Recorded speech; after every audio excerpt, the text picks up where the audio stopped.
Did you guys get a notification? Not yet. Okay, there it is. Yeah, there it is. Yes, I got it. Thank you. So, thank you guys for coming today to the panel.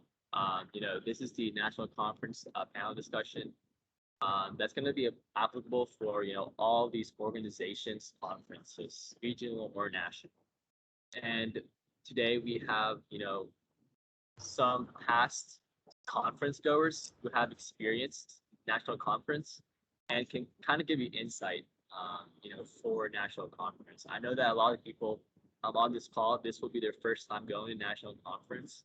So don't be afraid to, ask these experienced national conference goers, any concerns you have, from the workshops to the job fair on how you should tackle the career fair. Don't be afraid. And just to go over the agenda, from 4 to 4:10, maybe 4 to 4:05 to 4:15 now, since we did wait 5 minutes. We will be giving us the introductions of who we are, the panelist speakers, and also the moderator. And from 4:15 to 5 p.m., we'll have, just a general question and answer. If you don't have any questions, I also have some prepared questions that we can kind of go through that I think would be very beneficial for your growth for national conference. So just starting off, we'd like to introduce our student panelists.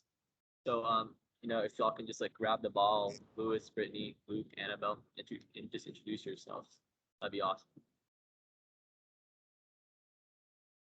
Okay, I'll go first. Yeah. Hi, I'm Britney Sumayah. I'm a fifth-year senior mechanical engineering student, and I've attended the SWE, Society of Women Engineers National Conference. I attended that in fall of 2019. That was in California, in Anaheim, and I had a very successful experience. That was my first national conference, and I really liked it. Sweet, thank you for that. Thank you. I can go next. So my name is Luis Arevalo. I am a rising junior, Kim E, class of 2024. I've currently attended the SHEP conference last year.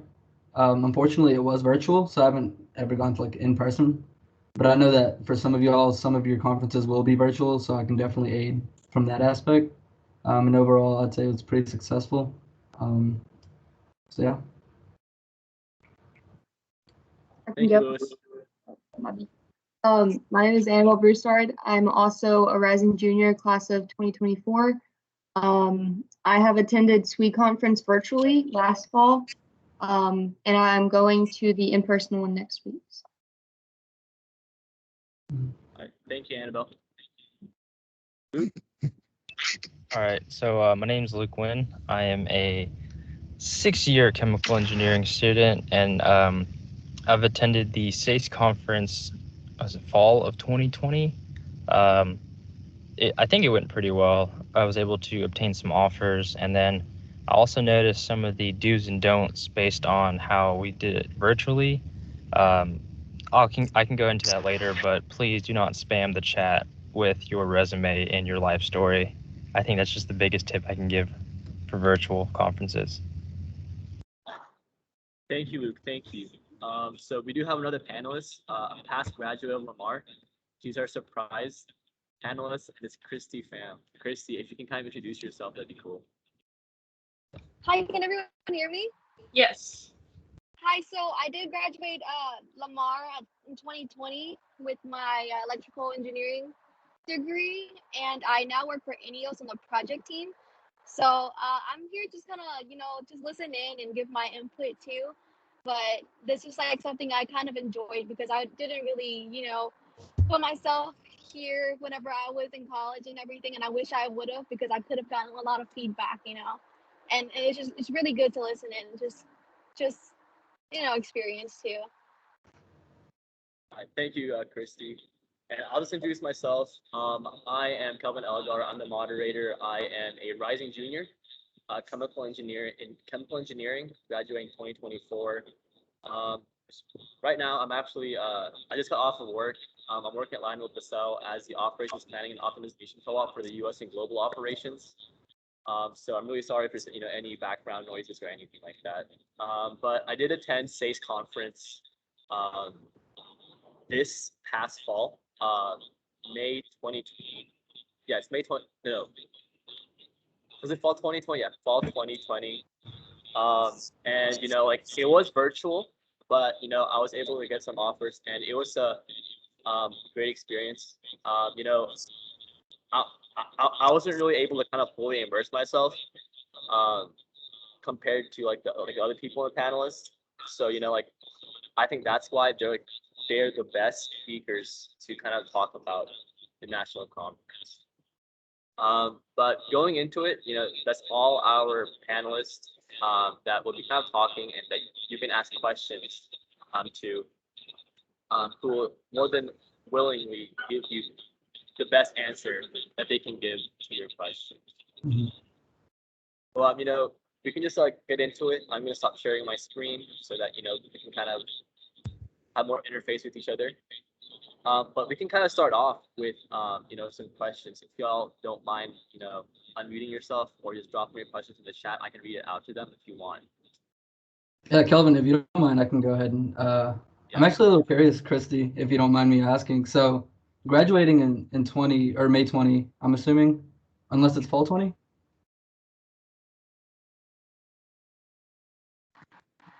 Are you talking to me? Yes. Did you graduate May Spring 2020 or fall 2020. 20? Spring 2020. Okay, so you graduated like as the pandemic was occurring, correct? Yes. So how was like the process for jobs, It like full depends time? how the company. Okay, sorry, like you're cutting up, and I'm kind of driving at the same time. But did you ask on like the process of the hiring? Yeah, because I know a lot of people had, a lot of issues looking for full-time offers, due to the pandemic. So Yeah. your experience with that. Yeah. So it kind of depends on the company really, because I know I had like a few friends who had their offers canceled just because of the pandemic and everything. Right. And even another offer that I took, they kind of just postponed everything. So Ineos is really good with that. Like I can speak on that on a personal level, just because like they postponed our start date by maybe like a month or two, but it wasn't bad. Okay. Like Yeah. even our interns were able to intern as well during the summer. They just did it remotely. And Mhm. if they were local, then they'll just come in by like once or twice a week if they could. Mhm. But Ineos is really good on that, because they feel like they couldn't or they shouldn't do that to a student, especially like it's a learning opportunity as well. Even though you're going to be remote, which kind of sucks because you won't get that hands-on experience that you want. But at the same time, we want to pay them as well, because they're going through college and everything, and it's going to be really helpful at the end. Right. Okay, awesome. Thank you for that. Does anyone have any questions in the chat that they'd like to kind of address right now? Anything about the conference or paying for it, or the career fair part of it, the breakout session part of it?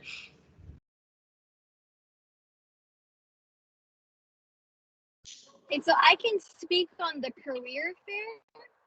Kind of like some tips that I can give.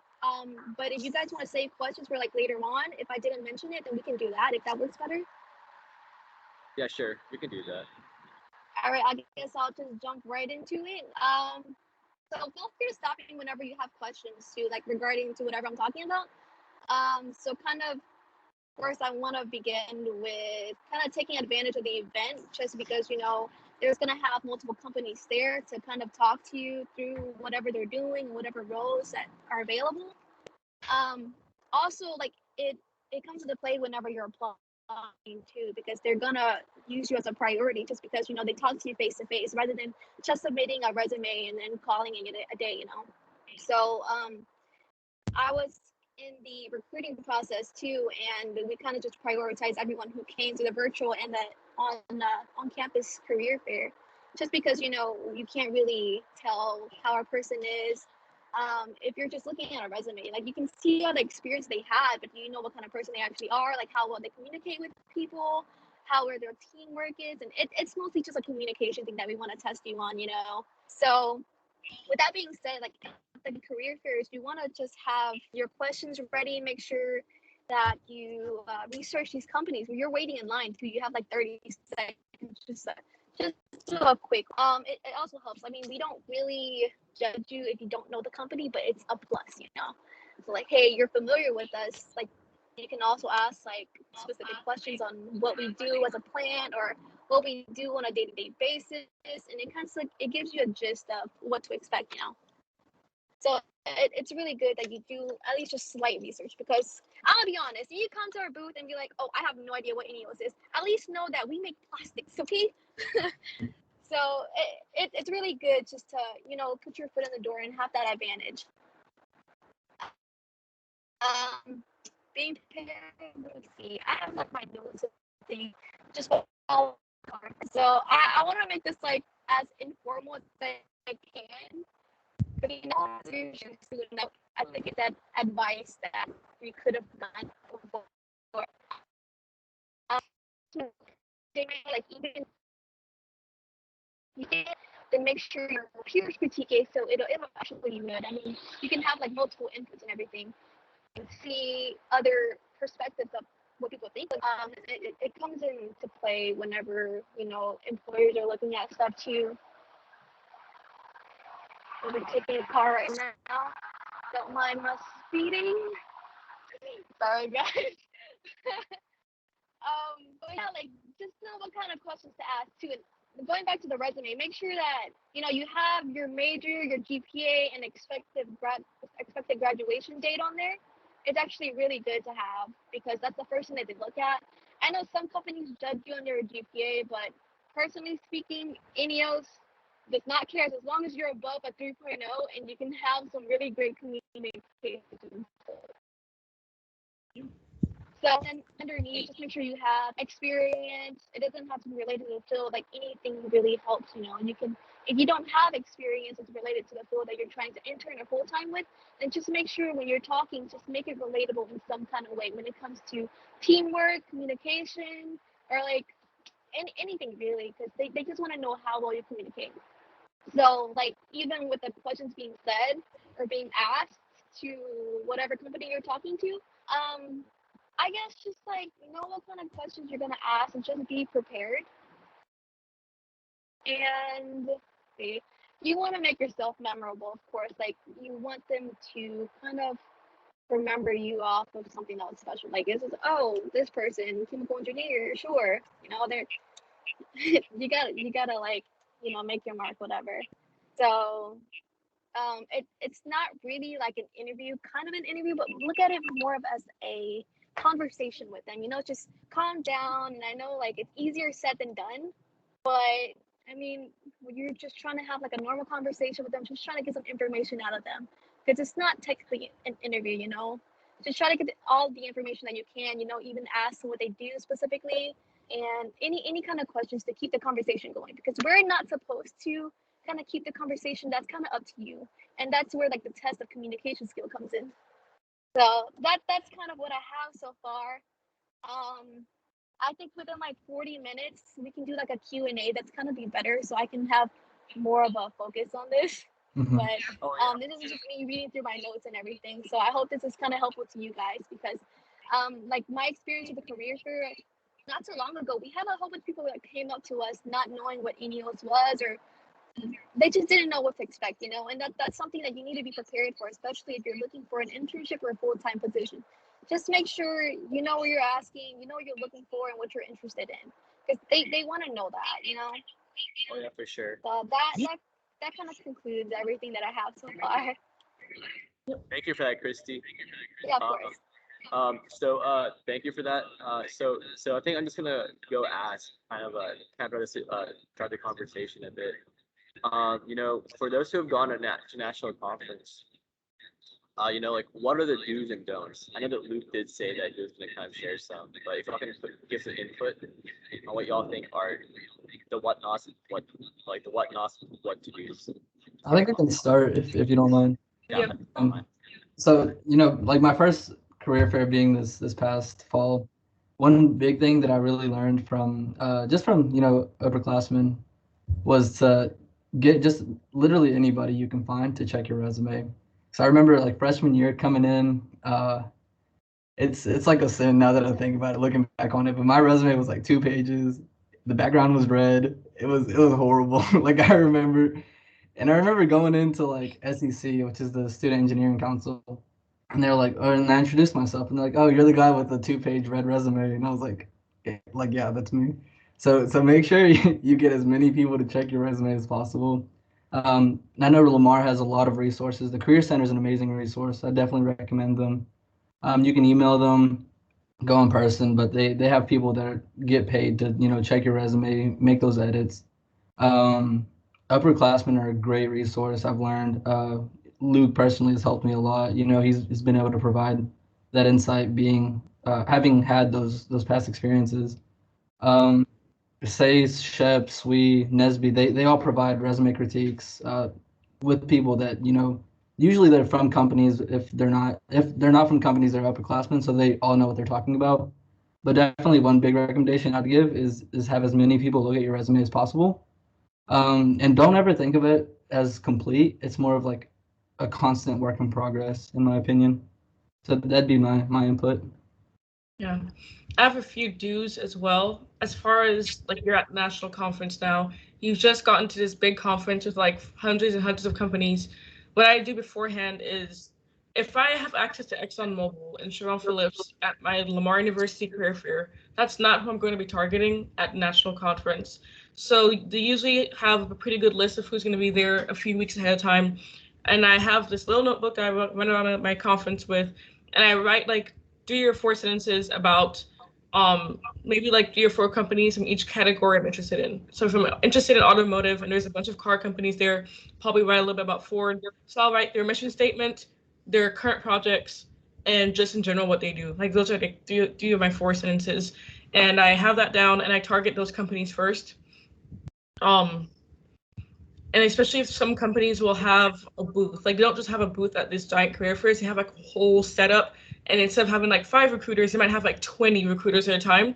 I try to target those first because it's less exhausting. Those lines go a lot faster. And I want to kind of like get to talking while I still have energy before I get tired. Before I get tired of talking and tired of doing my elevator pitch, I'll have my little notebook and I'll kind of read over it real quick before I go to like Procter and Gamble. I'll go to one of their 20 lines and I'll just kind of just do your thing, your resume pitch, talk about when they ask you, what can I see this on your resume? Tell me about it. Don't just tell them one sentence. Keep going. Like Christy was saying, it's a conversation that you have to keep up. And that's pretty much how I prioritize companies. Once I have all those companies on my notebook off my list, at that point, you should be pretty much in the zone, in the flow of what you're going to say, how you're going to say it, what you want to talk about. And then you can just go around pretty much randomly to any other companies with like the shortest lines or the ones that are giving out stuff for free. Do not have your stuff charged. Make sure you bring your laptop and your charger. If you have an iPad, bring that too. If you have a phone and a phone charger, bring all of it, because that is giant national conferences. Everything moves very, very fast. They're gonna talk to you. They're probably gonna give you an interview within as early as half an hour, as far away as like 2 hours from now. They're gonna be moving very quickly. They're gonna look at your resume, say, okay, we want to interview you, apply online immediately, and be at your interview spot in half an hour. You don't want to be running back to your hotel room or looking for Wi-Fi or looking for a computer cable during that time. That's pretty much how I prioritize these big conferences. I have this thing to say about conference, but I want to add on to what Lewis said about your resume. For sure, get your resume checked, because I did have a 3-page resume when I went to college, and it was very embarrassing in my first mock interview. But from personal experience, I would focus on resume critiques within engineering. So go to like Shep or Sase or Sweep or Nesby, because whenever you go to the Career Center, they're doing it based off of like very general resume critiquing. And I've had people in engineering being like, engineering resumes are kind of different in like what you want to emphasize. And I just don't think that like they tailor it specifically to engineering when you do it. They're a great resource and it's good for general. But if you want to have like a stronger resume for conference, definitely look for an upperclassman engineering person or like one of the orgs. But for conference, one of my big like do's is like because I did virtual conference. So I was in my dorm, logged onto a computer. If the career fair for virtual conference is from 4 to 6, don't log on at 4:30, because there's thousands of people in front of you who are already logged on. As for Brittany, whenever she was talking about how she goes to certain people first, I know whenever I did it, and I don't remember who told me this, but it was like maybe whenever you're like in the zone, maybe do like a practice company first, a company that you're not super into with the short line that you just want to get one and done just to get the jitters out of your system. That helped me a lot last year because you don't want to go to like your dream company first right off the bat and then just like completely mess up your elevator speech because you haven't practiced it enough. Yeah. But, that's one of my big do's. That's it. Yep. All right. Can anyone hear me? Is it all good? It's like You're a little bit quiet. Hello. yeah. Sorry, I'm speaking from my phone. We can hear you now. Is that good? Okay. So I guess to piggyback off of everyone and their resumes. So if you're going virtual, make sure you have a PDF ready. There's no way that these hundreds of companies are going to have it ready. So just have a PDF version ready to email out, because the first thing they're going to ask you is, do you have a resume? Can you email it to me right now so that they can pull it up? I had an incident to where I wasn't ready for it at the Sase Conference. I was scrambling around my Dropbox trying to find like one of the 27 edited ones I had. And then, it took me a minute, and, they only get 15, 20 minutes to talk to you. And so you don't want to waste a second. And then, make sure you have your camera, your microphone, have it tested ready, because like I said, you don't have a lot of time with the recruiter, and you don't want to be troubleshooting your technical issues at the time. So those are the sort of do's and don'ts for the virtual ones. And I guess to speak from my career fair experience at Lamar, I've been to 3 of them, the in-person ones, and the elevator speech. It's something that you really got to practice, and every single person is going to say, tell me about yourself. Just tell them about yourself. Tell them your 3 main points is who you are, what you're looking for, such as an internship or a co-op, and then your 3rd point is explain why you deserve that co-op. And then I think my biggest tip for going either in person or virtual is that, just try to be yourself. And I mean, if you do like to joke around, I personally like to, have fun with these conversations and, really just get a good conversation going, because the recruiter is talking to 200, 300 people in a day. It gets exhausting, and you want to be able to make that 15 minutes, fun for them. That way that they can remember you, and they could be like, oh yeah, this person, I want to put them in, the good box, because the box of resumes, as in, because, they're really looking for someone that they can work with. I mean, yes, like technical skills and like how much you know about school and engineering matters, but at the end of the day, if you can't stand working next to someone, they're going to try to hire you. And so those are my main points. I like to joke a lot in my interviews. I think that's how I've gotten by, that or some other reason, but that's sort of my biggest strength, is that I like to make interviews fun for myself and for others. I have another tip about the elevator pitch. So usually if you apply online and there's a company that has a really high GPA requirement and you try to apply there, the computer's probably gonna automatically toss you aside if you don't have like a 3.9999. We know who you're talking about. So when you get to these career fairs, it's an opportunity for you to kind of sell yourself if you don't meet that GPA requirement. So part of your elevator pitch, if you have a lower GPA than what the company is known for requiring, address that GPA before they do, because it's on the paper and they're going to see it. So you can give your elevator pitch and you can say something like, I know that my GPA doesn't meet the standard that you guys usually look for, but I think I'm a good fit for this company because, and then what Luke said, tell them why you deserve it and what experience you have that you think is applicable to that. So maybe they might change their mind, because we have heard of companies that usually require 4.0s, hiring 3.1s, even 3.0s, if you can sell yourself at the career fair. The whole point of the career fair is to show your personality and show that you're better than those 4.0s. I'm kidding. You're not better than them, but that you can still be a qualified candidate for that job. Okay, I kind of want to put my input into. So, like, one thing that we look at is like 4.0 GPAs, but it doesn't tell about someone's personality. They focus too much on school and they don't have like a social life. I mean, it's not something that we prioritize. It's more like how you talk to people. So I mean, we're okay if you have a 3.0 GPA as long as you sell yourself and you're great at communication, you're team oriented. So like, I don't want you guys to put yourself down just because your GPA isn't higher than the person next to you. So I this is my opinion. This is how like ENEOS looks at it really.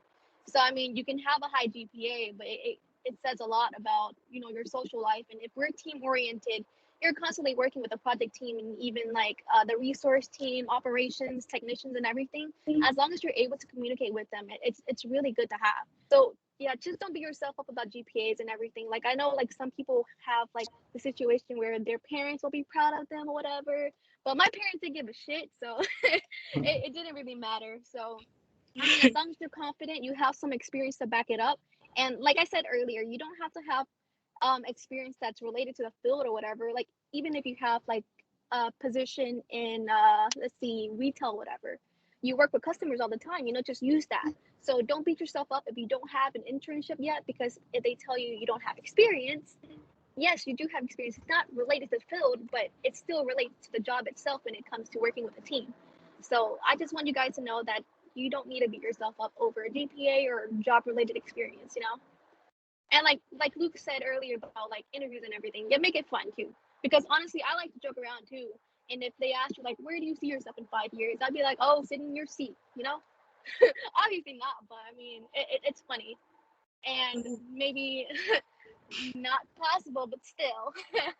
Yeah. It's just good to like joke around, make yourself comfortable as much as you can, and just have that conversation that, you know, you've been practicing on and everything. Just be prepared.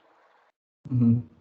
And honestly, to piggyback off of that, so I'm working a co-op term with Dow, and it is actually a conversation I had with my supervisor my first week here. But we were sitting down, he was introducing himself to me, and he's telling me about the NSP program, basically the student program at Dow, and he's also a recruiter. So he was telling me what he specifically looks for, and kind of like what Christy and Luke and Brittany and Annabelle have been saying. You know, if he sees a 3.0, a 3.1, a 3.2, he knows that you are smart enough to learn whatever he needs to teach you. But so, you know, given that, if you have the GPA requirement, what he really looks for is those soft skills, because that's something that doesn't really get taught in schools. That's something you learn, you know, through those experiences, like Christy was saying, whether you work in retail, you worked customer service before, you work in a restaurant as a waiter, you know, you can turn those experiences into positive experiences by, you know, talking about how you can communicate with others, how you work well in teams. So I know personally that's a really big, I guess, like a hill to conquer when you're going into these conferences, is not having any technical experience. And I know that's a big challenge for most people, is getting that first internship, just because you feel like you don't have relative experience. But definitely use what you have and turn it into a positive experience, and showcase yourself and how you can communicate, how you work on teams, because that's something that doesn't get taught in schools. Soft skills are something that you have to learn through those experiences, like extracurriculars, you know, these odd jobs. And with that being said, I would also recommend doing mock interviews if possible. I know, again, Sase and Shep and Nesby and Sui all offer these mock interviews with different companies, and that's a really good resource to take advantage of. That, or you could set it up with, again, an upperclassman. I can't emphasize, like, find a mentor. Like, that's really, really what has helped me get to the point where I'm at. So like one way or another, find a way to do a mock interview with friends too. I mean, you can sit down with a friend. It might be hard to be serious with one another, like if you're interviewing each other, but find some way to do that, and that's a big deal that I would recommend. I do have to hop off. I just want to say that before I left. I don't want to just like dip. But if you have any specific questions to Sui or how Sui can help you prepare for a conference or interviews or resume critiques, email me at bsumayah@lamar.edu. I'm Britney Sumayah. You can find my contact information somewhere. But thank you guys for letting me speak. I do have to go. Thank you, Kelvin, for having me. Thank you, Brittany. Thank you. Bye, Brittany. I want to add on to something that Lewis just said about soft skills. So whenever I did my internship this summer, it was in a smaller plant facility in Louisiana. And you guys live down here. You know how people in the South are. They're very colloquial. They're very chill. They want to talk to you. So I would go sit in the operating room with the operators and just talk to them for sometimes an hour. And it was okay because I'd get my work done, but they like to get to know me. And by the end of the summer, they were like, you're probably one of the interns that we talk to the most just because you came and talked to us. And they told me I really made an impact on them, just because their other interns would just stay in their office, not talk to them, and think they know more than them because they're an engineer. even though they're not an engineer yet, you know? So soft skills are really important. And so say your first summer after college, you don't get an internship, do something else that summer. Because like I worked as an orientation leader and recruiters love that. You just talk about how your whole job was talking to people and it makes them go nuts. So just like soft skills are something to really emphasize, especially if you have no experience and your GPA might not be the best. Like emphasize it. Mm-hmm. Thank you. Like one thing that personally I experienced that I didn't think y'all mentioned, but I think it's really important is y'all need to be like prepared. Just because like prepared as in like the companies will send out, you know, free employment screenings. They'll be sending out forms to kind of fill out before the conference, and they will kind of gauge who they want to interview beforehand. So make sure that you fill those out before a conference, because there have been a lot of times where like I missed the company's deadline, and you can ask Annabelle and like Lewis, like I miss it a lot. So just make sure to do that, because I don't want to see the many mistakes that I've made happen to y'all. But yeah. Does anyone else have any more input on the question? Okay. Does anyone have any questions in the chat or in the anyone want to unmute themselves? I just wanted to include, like, you guys can feel free to like send me your resume. I'll do resume critiques whenever I'm free. I think you have my email, but it's just christy.fan@neos.com. I think my name shows up on here. But yeah, feel free to send it over, and then I can get to it whenever I can. Like I'll do mock interviews. I can send you guys some sample questions that we normally ask, and I just have like a list of some possible questions that even like a general company would ask. So. Oh yeah, for sure. And Christy, we're having the INEOS resume critique and mock interview the 21st and 28th. Yeah, correct. So, I haven't scheduled a mock interview yet. I was kind of midway into it yesterday. Yeah. But yeah, that's what's planned for now. Yeah. So if you are in SACE, you do have the opportunity to kind of do those interviews and resume critiques before the conference.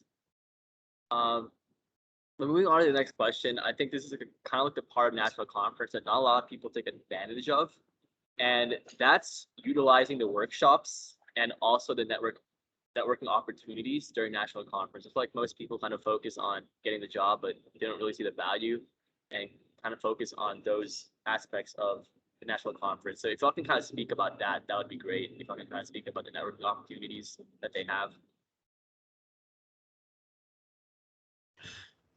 Just a grasshopper on the back. But if y'all can speak about that, that would be great.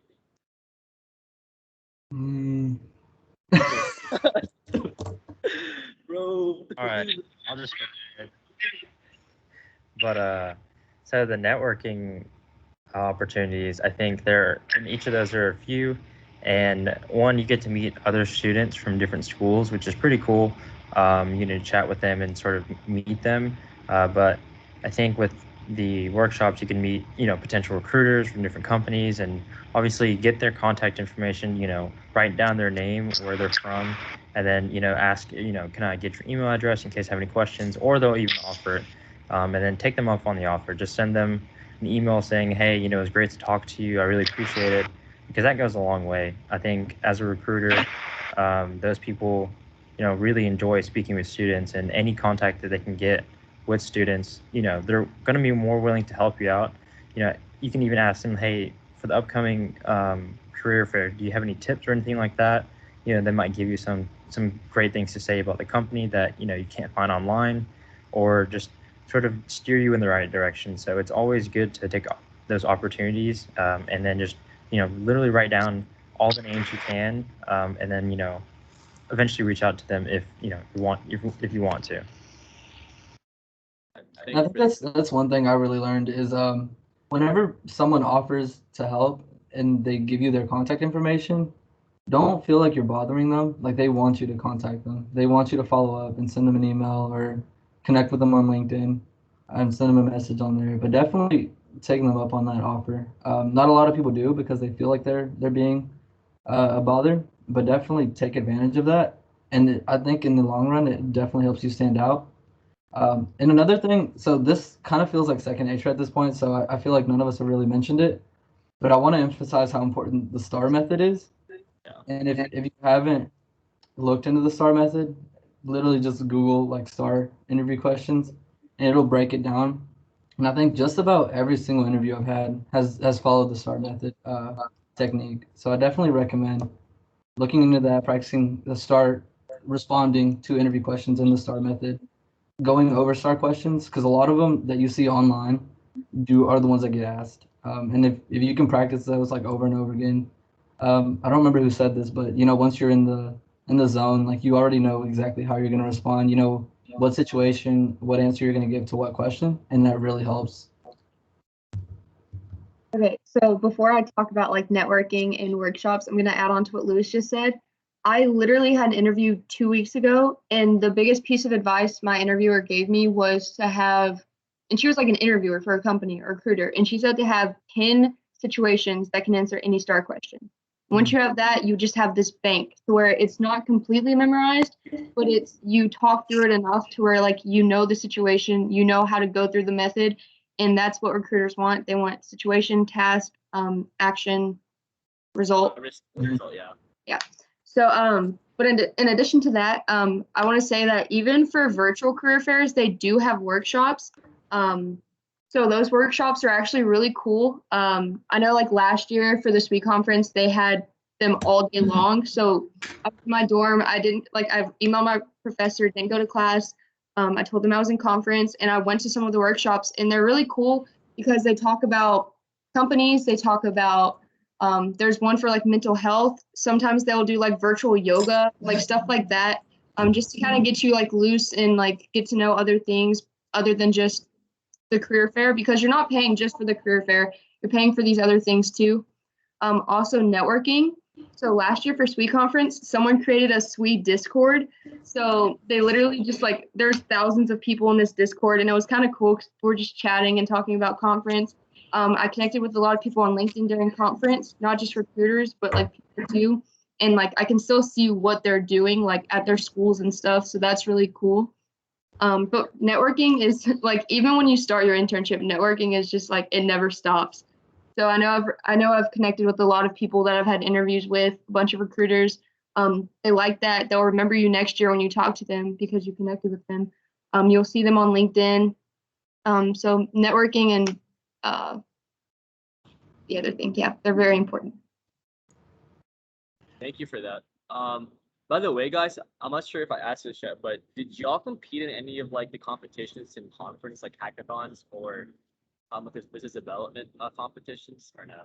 No, I don't think so. Calvin, I just saw the grasshopper on your shoulder. I just thought I'd let you know. Oh my god! It was crawling right up. So big. Okay, you scared, bro? No, I saw it. Yeah, but sorry about that, guys.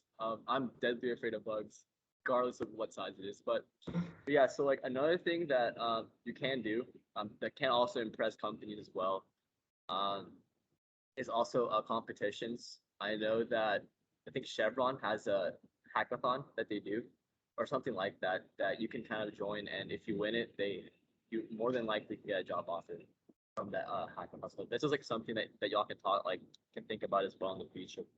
Didn't go into it, but again, does anyone have any questions, about conference or anything that these people can ask?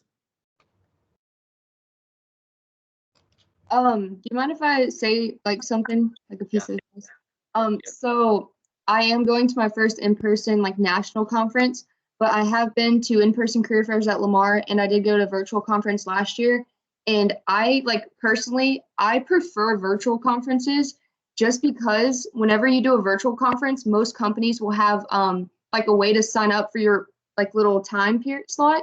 So a virtual conference is almost a guaranteed one-on-one time, 5 to 10 minutes with a recruiter, which you do not get at an in-person conference. So when you go to a conference in person or like a career fair, it's like you have to keep the conversation going. You have that 30-second elevator speech, and then like you have a few more minutes, but there's so much going on around you. But I felt like at virtual conference, there's a lot more time because it's one-on-one time. It might be a little hectic. They might have a lot of people to go through, but I just felt like especially if you're anxious around a lot of people, it's a great way. Now that a lot of conferences are doing both options, just know that it's not bad to go to a virtual career fair. I liked it more. It's just whatever you prefer. Yeah, adding on to that, that's definitely one of the pros was that like I was in line for 4 companies basically, like while I was virtual. And honestly, I'm not gonna lie, I got a little nerve-wracking because like they were both kind of good at the same time. So I was like waiting to see which one would win. But that is definitely one of the pros is you can like sit in line per se in like 4 or 5 different companies, which guarantees you, like Annabelle said, that one-on-one time with those recruiters, which is really, really nice. Yeah, that's nice. So have you guys ever had to had to kind of personally DM a recruiter to kind of talk with them before the pass and get some time with them? And if so, how do you kind of go about with that? Mm. I didn't do it so this isn't a national conference thing. I did this last fall at the Lamar virtual conference. So I had my one-on-one time with the recruiter from INEOS, and at the end we talked for 15 minutes, and ultimately we had to end the call because he was like, I literally cannot, I have to go. And so at the end he was like, if you have any more questions, just send me a message. And I actually I had a bunch of questions. So I was getting ready to leave for work. So I just messaged him real quick about a question, and he hopped on for another call. He said, do you have 5 minutes? Because I can just hop on a call and talk to you. So if you're in a virtual conference and they say DM me if you have any more questions, DM them if you have any more questions, because that's a really great way to get even more, they might schedule another video call with you and you'll get twice as much time. So don't be afraid to reach out and DM. Thank you for that. I might have to hop off a little bit early. No worries. But no worries. I guess my last tidbit of advice, just from being in the game for 6 years and still going strong, I think you just got to have the mentality of you deserve this job, you deserve this internship, and you just walk up to the recruiter and just talk with them. I think if you have a shadow of doubt that you don't deserve it, they may not be able to tell, but I think the way that you portray your words can really just emphasize, I'm confident in myself, my skills, and they'll see that if you are very confident. Don't be cocky. I think I've witnessed people that are like, oh, I definitely deserve this, or when they walk off in line, oh, I'm getting this interview. 6 times out of 10, they usually don't get it because the recruiter's like, oh, this guy's too cocky, And so I think just being a good middle of just being confident in yourself, but also being very polite and nice, really goes a long way. And I think my favorite experiences with the recruiter so far are just talking about non-engineering things, talking about how, I like to build computers, and then this guy, he plays video games. And so we did waste some time during our recruiting time about that. But, I ended up getting a job offer from that company because, I think the guy really liked me. And so just really be yourself, be confident in who you are and what you've accomplished so far, because I think Lamar has really special talent in, engineering or in STEM in general. And also the people I've met from, Sase, SWE, SHEP, and all these minority groups is that, you guys are great. You guys are probably 100 times more interesting to talk to than most engineers I've ever met in my life. And I met engineers from other schools. They're like, oh yeah, I have a 4.0. I know how to do all this, but I wanted to leave that conversation so bad, but that's never happened to people that I met at Lamar. I really like talking to y'all, and just let that show at the conference and just be confident. And that also applies to any other recruiting events as well. But I think that's all I got so far. If y'all have any questions, just email me, lwin14@lamar.edu, and then I'll be happy to answer. And also, I have my critique. I have had my resume critiqued, I think, counting 17 times now. So I can share that favor with y'all if y'all ever want. So I've done it for Annabelle, Kelvin, and Luis. Lewis. And so just send it my way, and I'll try to send it back as soon as I can. All right. Thanks, Luke. Awesome. Interview. All right, thanks. I'll catch y'all later. Luckily. Bye. And then going off just what Luke said, again, I'm not sure if I mentioned this yet, but one thing that I really want to share with y'all too is that going to like this like conferences where it's like kind of like you're a minority group, you can connect with your recruiters a lot more easier. So make sure to establish a connection and find a common quality between y'all, because once you'll find a common quality, more than likely they will get you for an interview, if not a full-time offer. So just keep that in mind. Utilize the common qualities so you can get to the next step. But y'all have any more advice, Louis, Annabelle, or any questions from the crowd? I'm not gonna lie, Kelvin. I did that a lot, especially when you have, as like a female, if you have an engineer who like, she was, especially like the older engineers who were hired on like in the time when like women weren't exactly like welcome into the STEM field. You can just ask them how they think, like why they work for that company and how that like whenever you ask questions at the end, always have questions for the end of the interview. I don't know. Yeah. But that's a good thing to ask is like, why do you work for this company? How do you see their progression through the years in hiring women and minorities in leadership positions? Because that's really important, especially to people who identify in those groups. So being able to personally relate to that is really great. So make sure if you haven't been able to do it in the interview, asking questions at the end is a great way to do that. And sometimes you'll end up talking for like 10 more minutes after the 30 minutes are already up or something like that. Mm-hmm.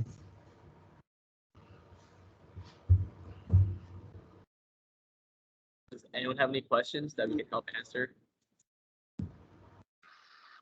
I do have a question. So before y'all's first internship / co-op, how many interviews did y'all have to go through with other companies? So I know personally, I feel like the conference is a really good resource just because, and I know Annabelle can attest to this, but there was a point in time, probably like last October before the conference itself, where I was going through LinkedIn and applying to as many job postings as possible. And I honestly think I applied to maybe like 50 or 60 of them, and I did not hear back from like a single one. It was really discouraging, honestly. And that's why conference is so nice, is because you get that, face to face already, and they're not just seeing your resume, they're not just seeing a piece of paper, they're seeing you. But I guess to answer your question, I'd say, I mean, in terms of like with one company, most just do like the pre-screening, and then most of them do one. There's some companies that do 2 interviews, and then you'll hear back from them. Not all of them get back to you if you don't get the offer, but I think like it's like a half, honestly. But honestly, like the more interviews do, the better you get at it. And that's just something like, so definitely like what Annabelle says is go with the ones that you're not like too, the ones that you're not aspiring to as much first, and just kind of get those out of the way, get the jitters out of the way, like Annabelle said, and then kind of go for the ones that you're really, the more competitive ones towards the end. Once you're in the zone, you're, ready to go at it. Personally, I think I ended up talking to like 16 different companies at conference, and about 5 or 6 got back to me for interviews. So it was definitely like, don't just focus on a handful of them. Like talk to as many as you can, but make sure they're all quality conversations. I would say, so going on to like last October when you're like applying for every internship. So I kept an Excel sheet of like all the companies that I like sent in like applications for, and there's more than 30. So it's a lot of applications. Before I got my first offer, I probably had at least 6 or 7 interviews, including the like Lamar Career Fair. But at conference, like conference is important just because not only does the career fair have like a smaller variety of companies, conference is also, they want to hire people. Like some companies will go to Lamar Career Fair and not even be hiring, but like conference, they want to hire. So like I didn't get any offers before I went to conference, and then I went to conference and got like three offers. So it just goes to show that they want to hire. Like you could literally not have, especially people without experience, like they want to hire sophomores who or showing promise. They want to give you your first experience. So just like, don't let the number of interviews get to you, because it'll feel like you're never gonna get an interview. And if it takes you more interviews than someone else, don't let that like get to you, because there's always a company looking to hire you. Mhm. Yeah, and also don't feel again, like, don't feel discouraged if you do terrible during interviews, because you'll always learn something from each interview. Even if you do get a job offer, you'll always learn something new. So make sure to like not stop doing interviews. Because again, like what Lewis said about the resume, it's something that you have to continuously work on, and it's the same thing for an interview. You have to continuously work on your interviewing skills hand in hand with your resume skills as well. Does anyone else have any questions?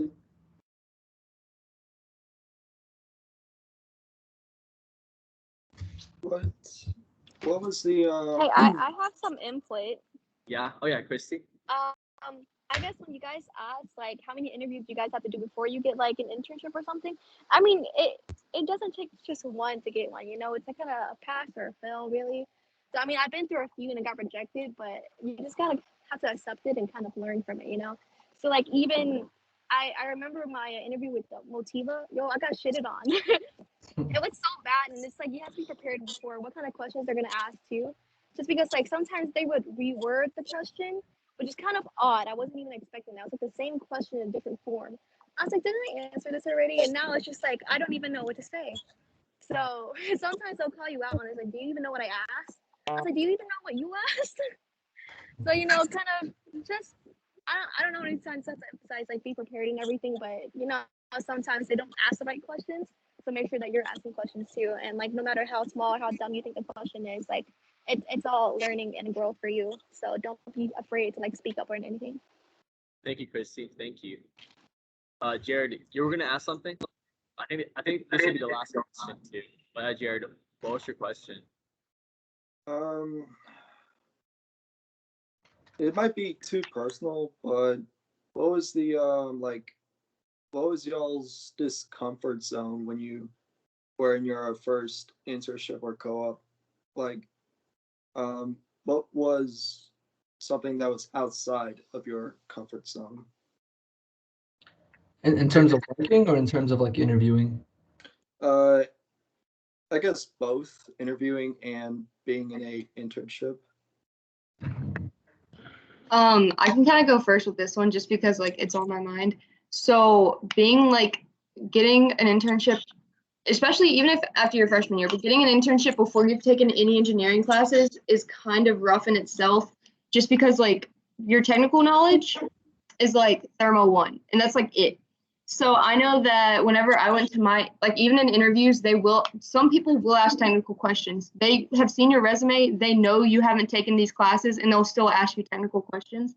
And those are kind of, for me, before, those would be the interviews that would always catch me off guard, end up in bad interviews, just because I was like, I don't know.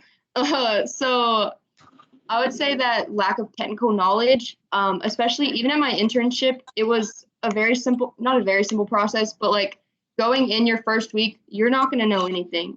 Even if you have taken those classes, each company is a completely different beast.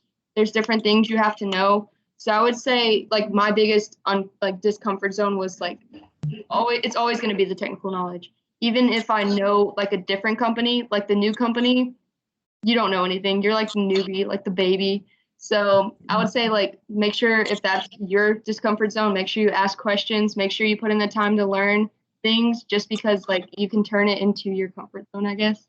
So for me, that would be it. Thank you, Annabelle. How about you, Lewis? Yeah, honestly, and I don't mean to like just like directly piggyback off what Annabelle said, but honestly, of the like handful of interviews I've had, only one of them was technical, but it was by far my worst interview like I've ever done. So I straight up just had to tell them like I don't know, and I've never had to do that, But I just told them like I have no idea, and like I already knew I wasn't gonna get like any kind of callback. But that technical, like lack of technical knowledge was definitely one of the biggest things I had in the back of my mind, kind of going into that. And then like Annabelle said, whenever you do these internships, they want you to learn. They don't expect you to know, anything. They know you're a sophomore, a junior in college, even a senior or a freshman. So they don't expect you to know everything there is. tell this to everyone that asked me, but I want to emphasize that like I think one of the biggest parts of doing these internships is learning to work on a team. Just like I said, that's not something you learn in school, so they do expect you to learn that while you're in a co-op or an internship. And I feel like that's honestly like one of the biggest things you're supposed to learn while you're on these like doing these experiences is learning to work on a team, learning to communicate effectively. I mean, like clearly communicate what you're trying to say. So if you have like that fear of, lack of technical knowledge, I would not make a big deal out of it. Like that, they don't expect you to have that technical knowledge. And then, like I said, like out of the, I don't know, maybe 20, 25 interviews I've done, like only one of them was technical, and it was bad. So like make sure you know what the company does, because I did not. And it was really like that's what they were asking me, and I just didn't know. And I went on their website like after the interview, and everything they asked me was like right there in my face. So I was like, I definitely should have done my due diligence. I should have done my research. So again, like do your research. But yeah, that was my biggest thing as well. But definitely conquerable. Thank you, Lewis, for that. So we are over time. So if you have any questions, if it's cool with y'all, they can reach out to you, Lewis and Annabelle, right? Of course. Yeah, for sure. You can drop my email or anything. Like, I'm down. Yeah. So I'll drop in the group chats. And for those who did, go to this talk, I can email it to y'all to make it kind of more compact and who sees it. But again, thank you for coming out. We're trying to have more events like this, to kind of help develop up professionally and help you all prepare for a national conference. Especially because there are a lot of companies out there that are looking for good students like you. And just, specifically to Dow Chemical. So I work with Dow. I worked at Dow Chemical like Lewis, and they told me they're looking for Lamar University students specifically. Like that's part of their new business plan. They're looking for people in the Gulf Coast, mainly, and they're choosing Lamar as a kind of feeder school. So make sure to do what Lewis and Luke and Brittany, Christy, Annabelle said, and kind of preparing yourself. I forgot your name. But like just preparing yourself, right? And be ready for the national conference. But again, thank you, Lewis and Annabelle, for coming in. Thank you for the questions, Jared, and everyone else. I hope that you all did learn something from this talk. And again, if you'll have any questions, don't be afraid to ask any of us. Thank you. Thank you, guys. Bye, guys. Bye. Thank you, everyone. Thank you for the opportunity. No. Well, see you, bro. Yeah.